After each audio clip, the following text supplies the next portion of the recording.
Hey, salut ma gang de vous autres, bienvenue à Metal Gras. Aujourd'hui, je vous parle de l'album Accountable Beast de Bill Ward. Bill Ward étant bien sûr l'ancien drummer de Black Sabbath qui a même chanté une couple de fois pour Black Sabbath dans une couple de tunes.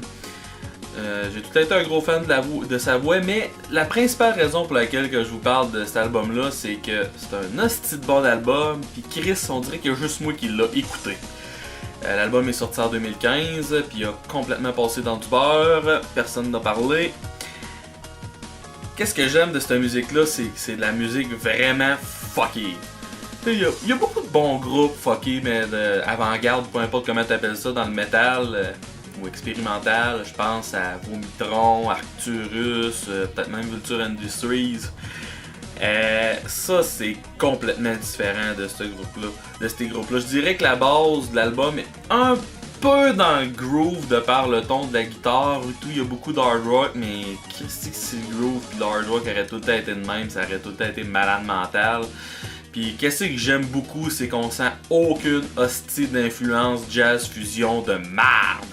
C'est tous ceux-là que tu leur demandes des suggestions de groupes d'albums metal fuckés pis qui te sortent Naked City ou n'importe quoi que John Zorn a touché. Juste genre d'album qui te donne le goût de devenir anorexique, pas dans le but de perdre du poids.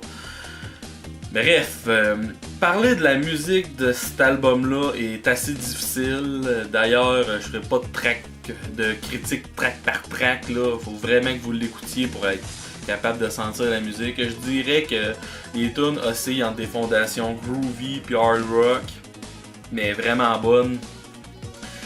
Je vais parler tout de suite des highlights.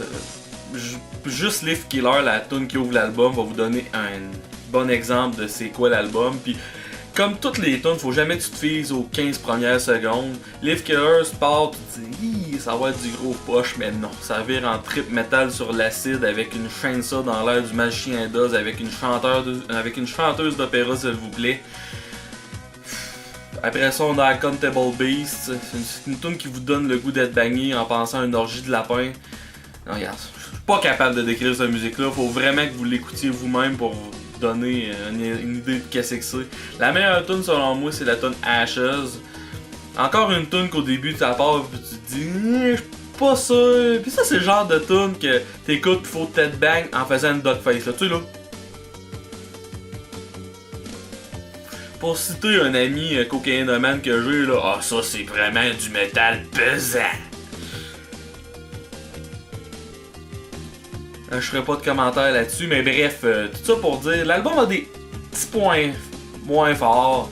Straw est un peu plus hard rock, mais un peu moins bonne. Walls of Death est trop longue pour rien, je veux dire, c'est juste le solo qui ont étiré, je pense qu'elle dure quelque chose comme 10 minutes dans mes souvenirs. Puis, mais encore là, ces tunes-là sont vraiment écoutables, puis plusieurs fois. Je dirais que c'est la seule tune que vous allez avoir envie de skipper après plusieurs écoutes. C'est As It in Heaven. C'est une tune slow avec un beat de tic-tac qui va marcher pour une ou deux écoutes, sans plus. Sinon, même si les fondations sur le groove et le hard rock, je te dirais jamais assez, cet album-là est vraiment bon. Vous voulez du metal fucké, vous voulez vous shooter à l'acide puis au propane puis être capable d'avoir une trame musicale de tout ça. Je donne un gros 8 sur 10. Vraiment une surprise de cette année. J'espère que Bill Ward va être capable de ressortir d'autres albums de même. Il est quand même rendu vieux, là, mais bref. Tout ça pour dire qu'il est maintenant le temps de faire un zoom sur ma grosse face. Avez-vous aimé ma critique? Êtes-vous tanné que je parle de même? Parce que moi tout, je suis tanné. Avez-vous des suggestions d'albums que vous voudriez que je critique? Je cherche beaucoup des albums dans ce style-là, mais suggérez-moi pas des groupes jazz fusion poche, s'il vous plaît. Sinon, vous des commentaires à me faire ou n'importe quoi, vous voulez me dire votre bonne recette de tarte au pruneau, n'importe quoi, laissez-moi des commentaires.